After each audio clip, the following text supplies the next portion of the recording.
Du Népal au Maroc, en passant par Madagascar, une même jeunesse se soulève. Armée de smartphones et de symboles venus de la pop culture, la génération Z renverse des gouvernements, défie l'autorité et réinvente la protestation. Ce qui se joue dans les rues n'est pas qu'une simple manifestation, c'est un bouleversement profond des codes de la contestation à l'échelle planétaire. Plongé au cœur d'une révolution sans précédent qui redéfinit les rapports de force entre pouvoir et citoyens. Une génération connectée qui réinvente la mobilisation. La génération Z rassemble les personnes nées entre la fin des années 90 et le début des années 2010. Cette cohorte a grandi dans un univers déjà numérisé, où les réseaux sociaux font partie intégrante du quotidien. Cette familiarité technologique n'est pas anodine, elle constitue le socle même de leur stratégie de mobilisation. Les mouvements qui ont éclaté ces dernières semaines au Népal, à Madagascar et au Maroc partagent une caractéristique commune fondamentale. Ils sont tous nés et se sont amplifiés sur les plateformes numériques, particulièrement TikTok, Instagram et X. Mais ce qui frappe davantage, c'est l'intensité sans précédent de cette utilisation couplée à une revendication générationnelle clairement affichée. Discord, cette plateforme initialement conçue pour les joueurs de jeux vidéo, s'est également imposée comme un outil central d'organisation. Cette dynamique n'est pas entièrement nouvelle. De nombreuses mobilisations se sont déjà développées en ligne par le passé. Néanmoins, l'association d'une utilisation aussi massive des réseaux avec une dimension générationnelle aussi explicite demeure relativement rare. Les jeunes manifestants ne se contentent pas d'utiliser ces outils, ils en font le cœur même de leur identité contestataire. Des précédents qui dessinent un mouvement global. Avant les événements récents, d'autres pays avaient déjà connu des soulèvements portés par cette même génération.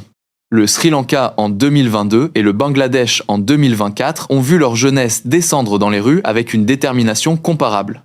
L'Indonésie et les Philippines ont également connu des mobilisations similaires, témoignant d'un phénomène qui dépasse les frontières nationales. Ces mouvements partagent des frustrations et des colères étonnamment similaires, révélant un schéma qui semble se répéter à travers le monde. Plusieurs facteurs reviennent systématiquement. D'abord, une rupture béante entre des dirigeants âgés et une population particulièrement jeune. Ensuite, une corruption endémique des élites qui accaparent le pouvoir au profit de clans ou de dynasties familiales. Enfin, un contexte économique et social marqué par de profondes inégalités et une absence criante de perspectives d'avenir pour la jeunesse.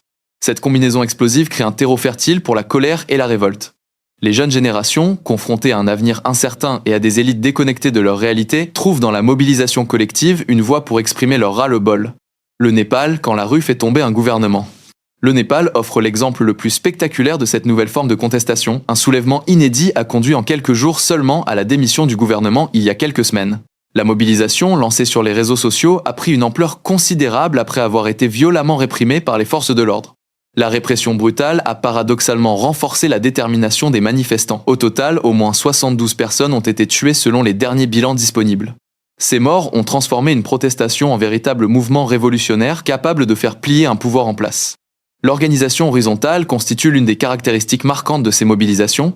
Contrairement aux mouvements traditionnels structurés autour de leaders identifiés et de hiérarchies établies, ces soulèvements fonctionnent de manière décentralisée. Cette approche n'est pas totalement inédite, le mouvement des Gilets jaunes en France avait déjà adopté ce mode de fonctionnement, toutefois, la dimension numérique amplifie considérablement cette horizontalité. Quand la pop culture devient symbole de résistance, l'un des aspects les plus fascinants de ces mobilisations réside dans leur appropriation de codes issus de la culture populaire. Les manifestants ne se contentent pas de défiler avec des pancartes traditionnelles, ils créent et diffusent des contenus humoristiques, des tendances virales et des vidéos conçues pendant les manifestations elles-mêmes. Cette créativité transforme la protestation en un phénomène culturel qui résonne bien au-delà des rues. Le symbole le plus frappant demeure sans conteste le drapeau pirate du manga et de l'anime One Piece. Cet emblème est devenu un élément central et commun à l'ensemble de ces mobilisations à travers le monde. Le choix n'est pas anodin, le héros de One Piece, Luffy, est lui-même un adolescent qui combat la corruption et diverses injustices. Ce parcours entre en résonance puissante avec les revendications des manifestants, créant un pont entre fiction et réalité contestataire. Cette utilisation de références culturelles partagées crée un sentiment d'appartenance à un mouvement global qui transcende les frontières. Les jeunes népalais, malgaches et marocains se retrouvent unis non seulement par leurs revendications communes, mais aussi par un langage symbolique universel. Madagascar, l'électricité et l'eau comme déclencheur. Depuis jeudi dernier, des milliers de jeunes malgaches se mobilisent dans les rues pour dénoncer la corruption généralisée, ainsi que les coupures récurrentes d'eau et d'électricité qui paralysent quotidiennement le pays. Ces privations touchent directement la vie quotidienne des citoyens et symbolisent l'incapacité du pouvoir à assurer les services les plus élémentaires. Les manifestations ont été réprimées avec violence. Le bilan s'élève à au moins 6 morts, dont plusieurs personnes tuées par balles selon les sources hospitalières relayées par les médias locaux. Face à l'ampleur du mouvement et au pillage de magasins et boutiques qui ont accompagné les manifestations, les autorités ont instauré un couvre-feu. En réponse à la pression populaire, le président de Madagascar a pris la décision de renvoyer le ministre de l'Énergie ce vendredi. Ce geste apparaît comme une tentative d'apaiser la colère sans pour autant répondre à l'ensemble des revendications. La mobilisation se poursuit néanmoins, témoignant d'une détermination qui ne se satisfait pas de mesures cosmétiques. Le Maroc, réforme systémique et dignité sociale. Au Maroc, des centaines de jeunes ont manifesté ce week-end pour réclamer une réforme en profondeur du système éducatif et des services de santé publique. Au-delà de ces demandes sectorielles, ils dénoncent des inégalités sociales persistantes et de nombreuses situations de précarité qui touchent particulièrement leur génération. L'appel à manifester a été lancé par un collectif baptisé Gen Z 212, notamment via Discord. Cette plateforme, qui a largement dépassé son usage initial dans le domaine du gaming, démontre sa capacité à fédérer des mouvements sociaux d'ampleur. L'utilisation de ces outils numériques permet une coordination rapide et efficace, tout en échappant partiellement au contrôle des autorités. Selon le président de l'Association marocaine des droits humains, plus de 100 interpellations ont eu lieu à Rabat, la capitale du pays. Des dizaines d'autres arrestations ont été effectuées dans plusieurs villes marocaines depuis le week-end, alors que la mobilisation prenait de l'ampleur. Cette réponse répressive témoigne de l'inquiétude des autorités face à un mouvement qui échappe au schéma de contestation traditionnel. Une vague mondiale aux forces et limites.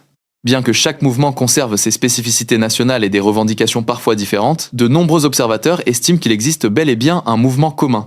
Un mimétisme s'observe notamment dans les modes d'action et les symboles utilisés, créant une sorte d'international de la jeunesse contestataire. Le caractère spontané de ces mobilisations, sans organisation politique structurée en arrière-plan, constitue à la fois leur force et leurs limites potentielles. Cette absence de structure hiérarchique leur confère une agilité et une authenticité qui résonnent puissamment auprès des jeunes. Elle les protège également des tentatives de récupération politique. Cependant, cette même caractéristique peut représenter un frein dans certains cas. L'absence de débouchés clairs et de stratégie à long terme pose question quant à la capacité de ces mouvements à transformer la colère en changement structurel durable. Ces débats avaient déjà émergé lors de la mobilisation des Gilets jaunes en France, confrontés au défi de passer de la protestation à la proposition. Des conséquences variables mais réelles. Le cas népalais démontre néanmoins qu'une action rapide et déterminée peut produire des conséquences directes et massives. Le pouvoir en place a été contraint à la démission, prouvant que ces mouvements horizontaux peuvent atteindre leurs objectifs politiques malgré leur absence de structure formelle. Pour les autres pays actuellement concernés, notamment le Maroc et Madagascar, la situation évolue très rapidement. L'issue de ces mobilisations reste incertaine, mais elles ont d'ores et déjà démontré la capacité de la génération Z à se mobiliser massivement et à faire trembler les pouvoirs établis. Ces événements soulèvent des questions fondamentales sur l'avenir des mouvements sociaux et la capacité des systèmes politiques traditionnels à intégrer les aspirations d'une jeunesse connectée, informée et déterminée à faire entendre sa voix.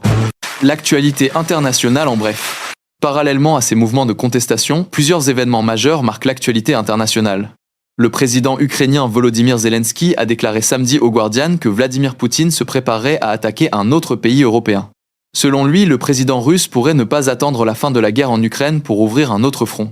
Cette déclaration intervient après de multiples intrusions de drones et d'avions russes dans l'espace aérien de plusieurs pays européens ces dernières semaines.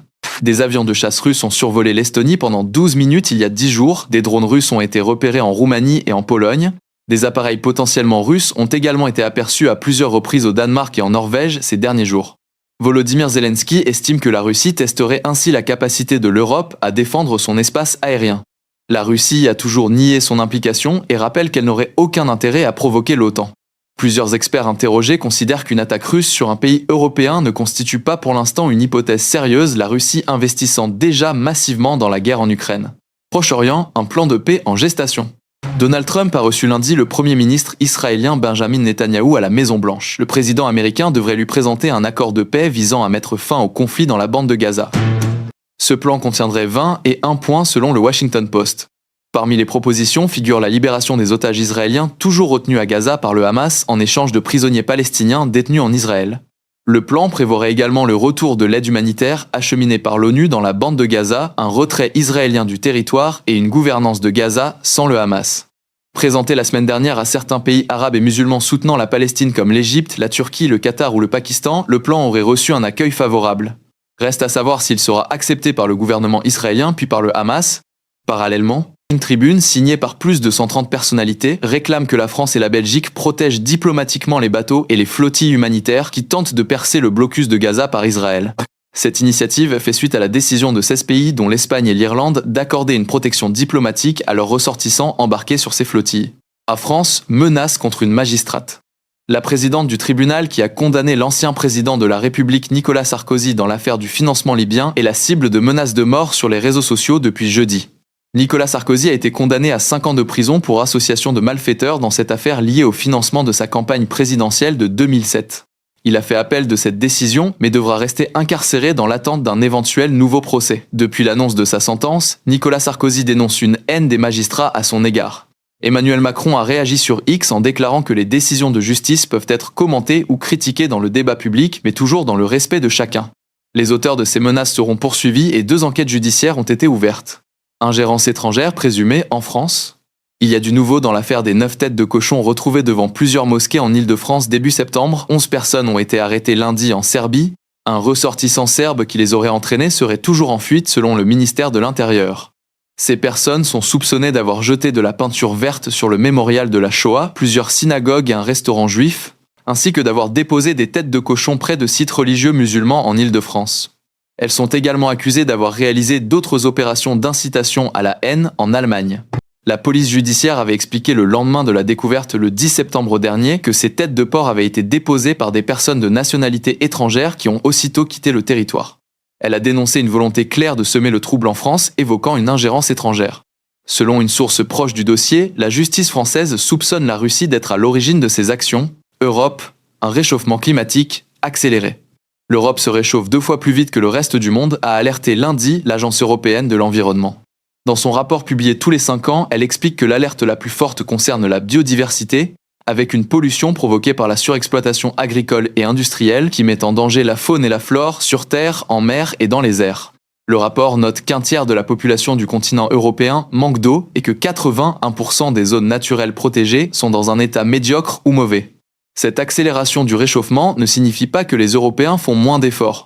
Elle est surtout liée à des facteurs géographiques et physiques qui aggravent les conséquences du changement climatique, notamment la proximité avec l'Arctique qui se réchauffe très rapidement.